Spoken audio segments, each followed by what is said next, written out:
Proses di DPRD Ya, dari pihak sekretariat itu mempersiapkan hal administrasi dan keuangan aja. Sementara polemik yang berjalan di dalam DPRD itu dasarnya adalah surat keputusan Badan Kehormatan lewat paripurna dan surat keputusan DPRD lewat paripurna pula.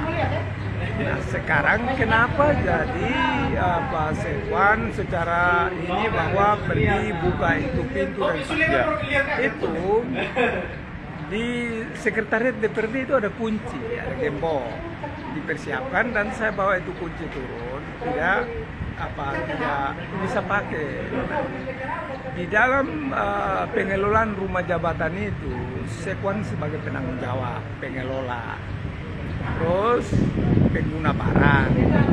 Nah, jika diganti, dirubah, itu sepengetahuan sekretariat DPRD itu ada bendahara barang, minimal ada informasi.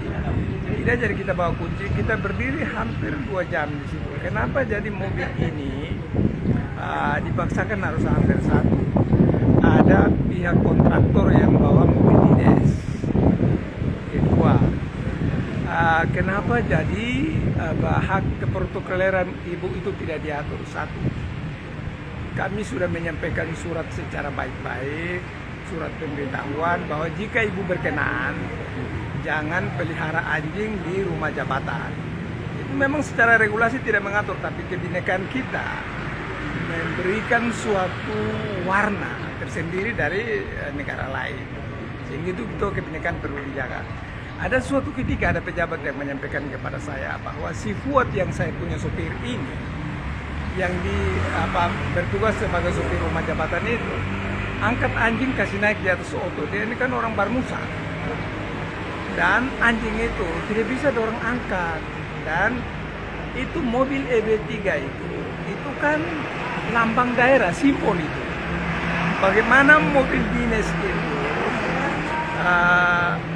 jadi dijadikan box anjing atau apa, setiap kali ada ini kecepatan jalan muat-muat anjing, kan tidak boleh. Terus mobil dinas itu juga saya pernah ada pagi sekali orang telepon dengan saya hampir tabrak orang di Mola. Setelah itu mobil dinas itu juga, itu mobil dinas itu dipergunakan itu oleh ketua, bukan kasih orang yang ini ke bawah jalan-jalan. Nah, kalau seandainya hak protokoler itu kenapa saya ambil? Karena ibu datang marah. Waktu itu ada rapat badan anggaran dengan TAPD. Nah, ada kasus sedikit gap. Ibu punya ajudan dengan tenaga latihan saya. Nah, melibatkan anggota DPR. Ributlah di situ. Akhirnya beberapa hari saya kasih pembinaan lewat Kabak Umum dengan Kasubag Kepegawaian. Lah, kami ganti tahan, ini ajudan. Saya suruh Heliduka turun. Tetapi lah ibu tidak setuju, naik marah-marah di depan sopir, di depan tenaga latihan, saya pun staff. Sekwan, koi bukan pimpinan di sini, saya yang pimpinan di sini. Jadi saya bilang ibu, karena sudah panggil 2-3 kali saya keluar ibu.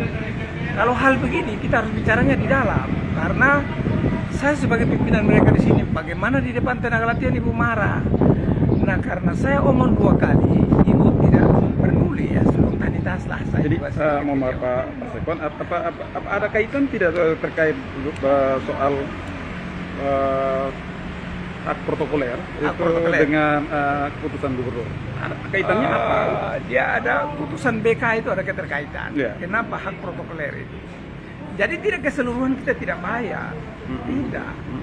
Ada beberapa item seperti di dalam Perda 5 2017 atau 18 tidak salah, itu di pasal 15 dia mengatur tentang 15 ayat 7 dia mengatur tentang pimpinan atau anggota DPR yang diberhentikan sementara tidak diberikan tunjangan perumahan dan tunjangan transportasi.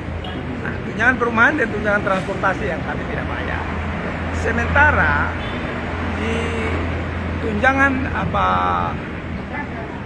operasional pimpinan itu dana operasional pimpinan itu kan ibu sudah diberhentikan, terhitung mulai tanggal SKPK itu keluar, karena pasal 41 tata tertib di poin 2 itu menyatakan pimpinan atau anggota DPRD dapat diberhentikan dalam paripurna melalui SK Badan Kehormatan.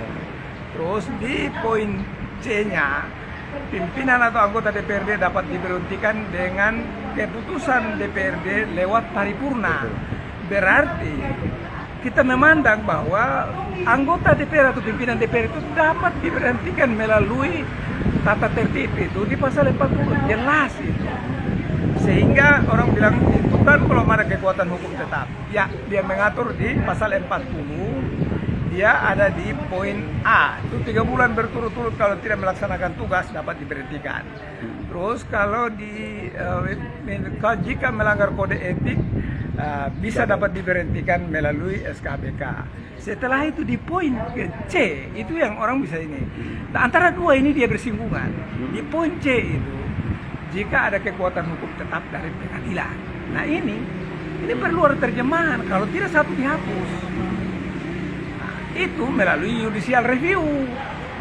Bagaimana kalau misalkan belum ada keputusan gubernur, ini dianggap bahwa sudahlah dengan keputusan Badan Kehormatan sudah cukup begitu? Tidak, kalau keputusan gubernur ketika kami belanja ini APBD itu ada pertanggungjawaban. Pertanggungjawaban APBD itu bisa diindikasi ada temuan, kalau peruntukannya ada larangan. Berarti semua hak-hak protokoler ibu sudah dihentikan semua ya? Sesuai dengan putusan Badan Kehormatan? Itu keputusan Badan Kehormatan itu. Terus ada dasar regulasi yang lebih secara hierarki, ada di atas itu PP itu mengamanatkan PP 1 2023 itu di pasal 15 itu hanya dia punya hak tentang transportasi dengan rumah jabatan dengan itu pimpinan kan dia sudah dikasih berhenti. Tapi hak lain itu pemberhentian sementara. Dikatakan pemberhentian sementara. Apa kemudian putusan Badan Kehormatan disebut pemberhentian sementara? Keputusan Badan Kehormatan. Apakah itu pemberhentian sementara? Tidak dikategorikan itu banyak tafsiran. Sehingga sementara diberhentikan atau diberhentikan sementara. Atau itu putusan atau itu bisa dimaksudkan sebagai putusan sementara, bukan pemberhentian sementara. Dia ada di dalam tata beracara pasal 35. Keputusan Badan Kehormatan itu final dan mengikat. Iya. Nah, sehingga berarti bukan pemberhentian sementara ya. Jadi dalam pelaksanaan sementara itu, ibu punya hak yang sudah diatur di dalam bahwa tidak boleh bayar itu kami tidak bayar, tetapi kami store ke kas daerah. Setelah kami store ke kas daerah, nanti kalau ada SK dari gubernur, ya, dia diangkat kembali. Terus itu juga harus melalui paripurna. Ya. Melalui rapat paripurna baru dia bisa diangkat kembali. Dia bisa diangkat kembali kecuali dalam rapat paripurna menurut quorum.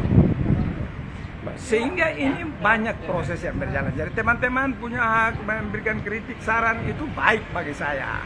Sehingga kita berdiskusi menyangkut dengan kehidupan pemerintahan yang satu lagi Bapak Sekwan, terkait dengan pelaporan Ibu Ketua DPR ya, Ibu Eni Anggrek terhadap Bapak di Kepolisian Resort Alor, itu bagaimana respon Bapak?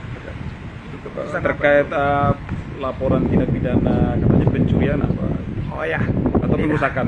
Itu sebenarnya saya hanya pergi menjalankan tugas saja. Tetapi kalau dikategorikan dengan pencurian itu kan harus ada pembuktian bahwa saya mencuri. Kan bilang ada duit, itu duit asal usulnya dari mana? Terus duit itu diperuntukkan untuk apa? Oh, ya. Sehingga duit punya asal usul dan taruh di mobil dinas itu peruntukannya harus jelas dan dapat dibuktikan. Terus kalau bilang benda berharga, itu kan tidak disiapkan tempat-tempat yang untuk disimpan barang berharga. Sekarang ini kalau ada di Kalapai, coba lihat saja. Itu tempat parkir yang selama itu di situ, itu kan terbuka. Sehingga mobil itu diamankan, saya juga tidak dekat. Bawa naik sampai di... Bagaimana kemudian dimaknai sebagai mengamankan mobil di rumah jabatan sendiri itu bagaimana Pak? Kecuali misalkan di luar begitu. Wah. Ini kemudian banyak yang menafsirkan itu sesuatu yang dari penggunaannya. Kan dia sudah polemik masyarakat kritik bahwa itu sebagai apa bawa ini mobil dinas. Sehingga itu sebenarnya kita punya kepekaan terhadap itu dan penggunaan mobil dinas ini. Ketika kami olah TKP RW dengan polisi, kita sama-sama olah TKP, itu di dalamnya Minta maaf, Ya. itu ada atribut partai di dalam mobil dinas. Terus ada katanya bilang ada sejumlah uang, kami tidak bisa dapat membuktikannya. Ya. Tapi kenapa uangku ditaruh di mobil dinas? Terus kenapa jadi mobil dinas itu diperuntukkan untuk muat-muat itu atribut partai? Ya. Nah itu ada indikasi sehingga kami amankan. Sementara memang ada SKBK dan ada ini diberhentikan. Jadi tidak apa-apa kalau ibu lagi berproses. Menang saya kasih kembali. Saya menjalankan tugas saja. Kalaupun memang tidak sepakat dan sebor tidak sepakat, mutasikan saya saja. Tidak masalah. Siap. Ya, Nah, terakhir terkait dengan persidangan tadi, harapan Bapak seperti apa? Sebagai siapa? Mudah-mudahan lebih baik kita ke depan sehingga sebuah produk hukum kita semua pemangku kepentingan harus menghormati, menghargai karena tahapannya begitu banyak bukti yang menyatakan bahwa itu ada jalan dan saya terus terang saja saya juga datang ke situ terlambat. Nah sekarang Bapak Lius Pelaikol hadir, mereka sudah disposisi bahwa itu lengkap atau tidak. Nah terakhir itu kan nanti melalui pimpinan dulu baru dia pilih BK. Nah ketika ibu memverifikasi itu tidak betul, kenapa ibu kasih lanjutkan ke BK untuk pakai periksa orang? Ini menjadi soal tersendiri yang orang tidak bisa menjelaskan dan hal ini sebenarnya secara internal saya tidak bisa omong. Tetapi karena sudah dalam perkembangan persidangan ini kita bisa bagaimana lebih baik ya saya omong saja. Siap.